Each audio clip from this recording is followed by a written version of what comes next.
ఇప్పుడు హ్యాపీ ఉగాది. నేను పూరి తింటున్నాను, బొండలు తింటున్నాను, బూరెలు తింటున్నాను. బాగుంది ఫ్రెండ్స్.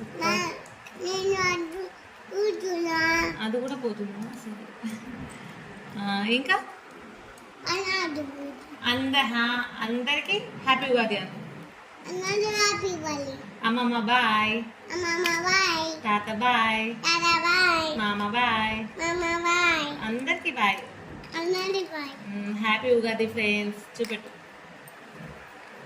చూడండి నేనే చేసిన. ఓకే, లడ్డు తిని చూపెట్టు. ఇప్పుడు పట్టుకో, తిని కొరకు. బాగుందా?